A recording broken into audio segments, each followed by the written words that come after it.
Thought they overcame adversity today and battled and fought and had every chance to win the game. We're one step away from winning the game, maybe in regulation. And credit to Oklahoma, though, they made the play that counted and found a way to get it done. So really proud of Gary Bohannon. Went in for Charlie, scored twice in the first half. That knee from last week really was bothering him, so I turned to Zeno. And for a guy that was running the scout team, Jalen Hurts all week for the scout team offense, I thought he availed himself really well and hit Platt for the big play and almost a touchdown, hit Ebner for a big play, and gave us a chance to go to overtime. So I'm proud of our guys, as I told them. Their first time being here. I think they know that they belong, and look forward to getting back here soon. Process of what happened and what you guys knew at that moment. Yeah, I didn't know anything. Mike DeFee came over and said, "Coach, could you please look at Charlie? He just seems a little bit out of it." And I have been talking to Charlie in the sidelines, but he didn't seem out of it to me. So, but Mike, I got a lot of respect for Mike DeFee. And if he said that, I said, so I called over Matt and said, "Hey, they're saying that on the field that they were concerned about Charlie." And so, our training staff then took him, got him to the doctor, and then they took him in for evaluation, and they ruled him out for the rest of the game. So before that, I think Kenneth Murray had sacked him, and he seemed to be a little slow to get up. I guess, did you guys evaluate him at that point? I don't evaluate anyone, so I don't know about anything else. I just know what Mike came over to me and said, and I thought Mike thought it was on maybe on the hit, not with Kenneth Murray, but with I forget who it was, maybe 44. He thought maybe hit him, so he came over to me and said it. So I called the trainer, and the trainer had the doctor look at him and rule him out. Question on the front. John Warner, Waco Tribune. Matt, obviously Jacob, a true freshman. What made you think he could handle that kind of pressure situation? Well, I couldn't sit here and tell you I thought he could. I mean, I have confidence in him. Just it's who we were down to. Gary was hurting. He was hurt all week. He was trying to get it out, really couldn't move. And if you put a guy out there who can't move, he's eventually going to get hurt. So we said, let's turn to Zeno, and I think he had 3 or 4 throws last week, maybe. He got 3 or 4 throws in his career, and we turned to him, and certainly hit some big plays, but it was really just more a function of we were that's where we were at.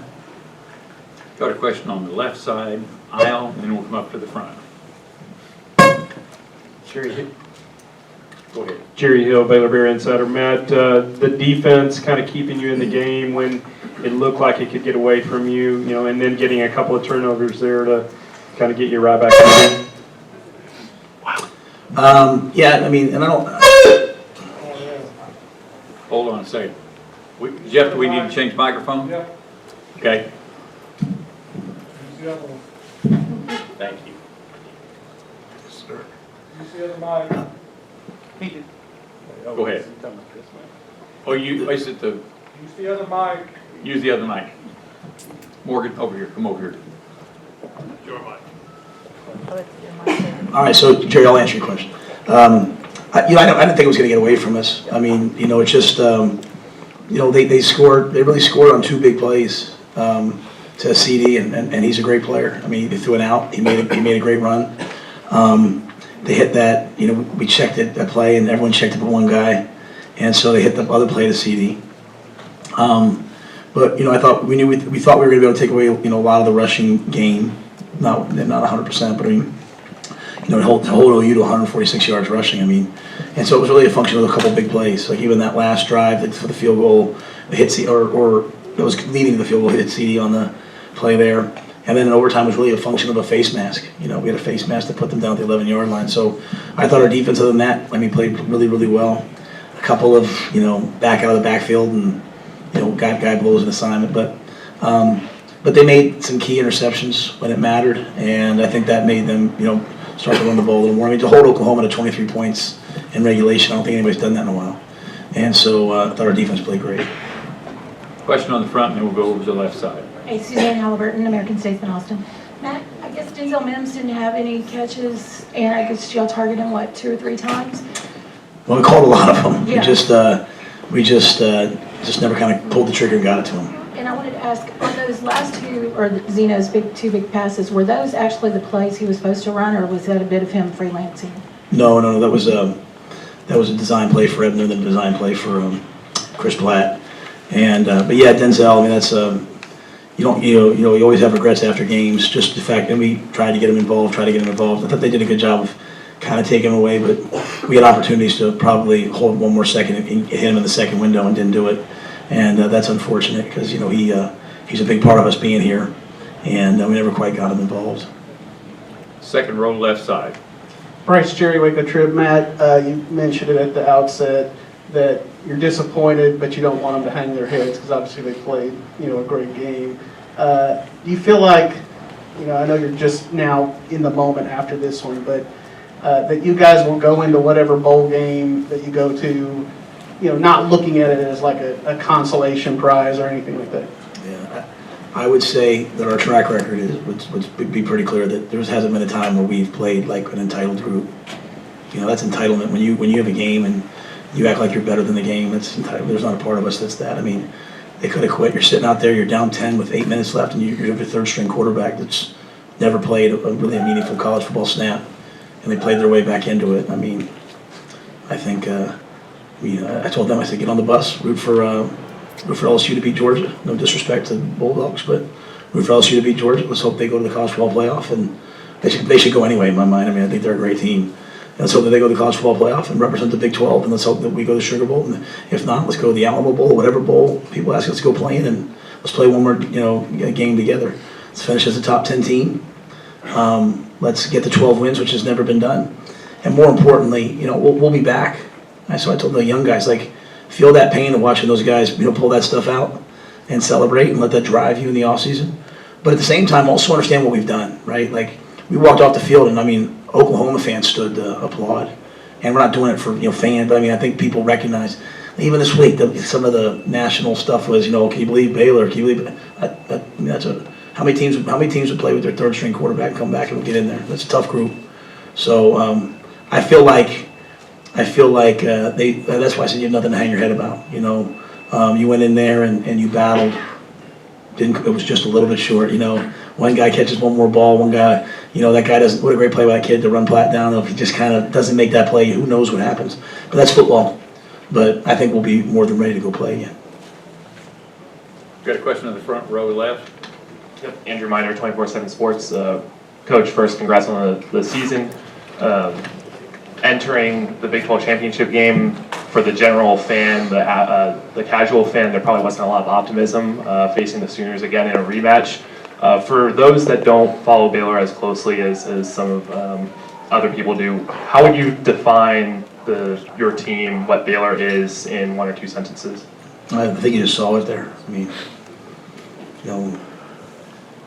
I think action speaks so much louder than words, and again, to lose Charlie and to go out there and play the way we played and to hold OU to 23 points and I just think that that speaks about who we are, and we're a tough, hard-nosed group. We find a way, and we'll get better and better and better every year. This is just the beginning for us. So, but I think that was really who we are. Sean J. Roger, TexasFootball.com. Matt, when you look at when you put Jacob in, it looked like you guys were a little bit more comfortable taking some of those deeper shots. Has Charlie been the last couple of weeks limited at all throwing the ball? Is there anything kind of, even before the potential head injury, was there anything kind of holding you guys back with some of the downfield passing stuff? No. At the second play, we hit the first play of the game. The second play of the game was a shot. We took a sack. We had a hard time with number 7. He's a good player. But I think there was a little bit more like, all right, backs against the wall, we're on the 5-yard line, we throw a double move, fake screen and go. But we called some of those things early. We really had a hard time really getting something going, So we didn't play great, maybe up front all the time. Didn't run the ball great, didn't protect.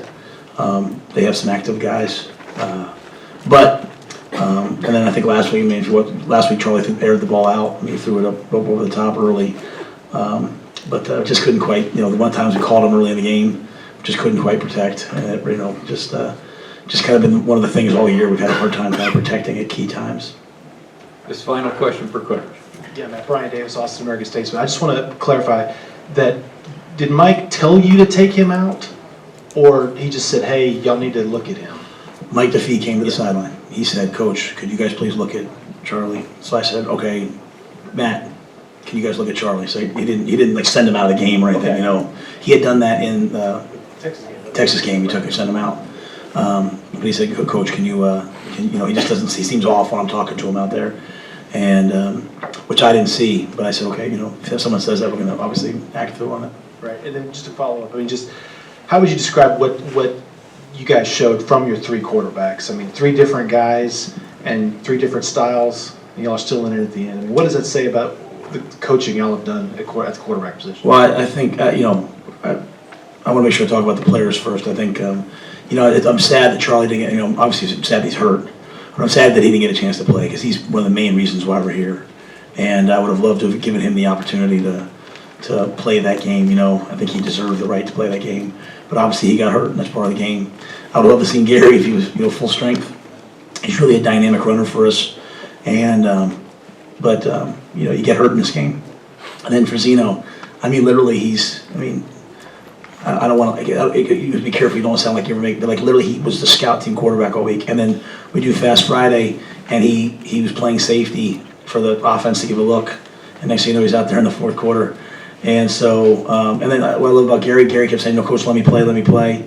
But you know, if you're a, you know, dual threat dynamic quarterback and you can't run, but he got us back in the game. You know, he drove us down there in the first half, and then Zeno did. So I just think, you know, that's kind of who we are. Clay goes down, Terrell steps up. He's all Big 12. You know, we never want to be one of those programs, those coaches that makes excuses, and I think that carries over to the guys. And so whoever's out there, they just kept going out and playing for them. And you know, like I said, if that kid, you know, just is a step slower, Platt scores, who knows? If we don't get that, I mean, you know, and I say that more for our kids, like for them to hear that, like you're like a play away, and so I want them to know how good they are. You know, we're a really, really good team.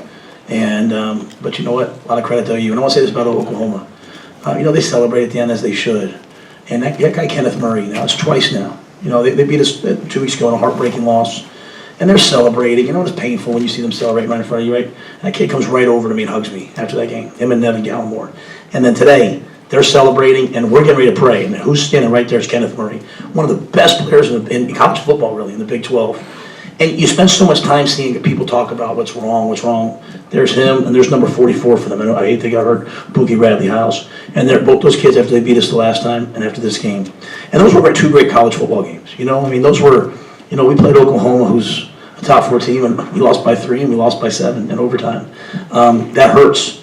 And how much respect I have for those 2 kids, that they're the first 2 guys that came over to say that to me. And that's why, you know, that's why I love coaching college kids, because you see great stories like that. And I just want to make sure I say that about those 2 guys. But I couldn't have been prouder of our guys. I would have loved to have seen Charlie have a chance to play. Hopefully he's okay. And I think a lot of credit to Mike DeFee for, you know, putting health first, and then for our guys to make sure that they follow through on what he said. Okay, Coach, thank you very much.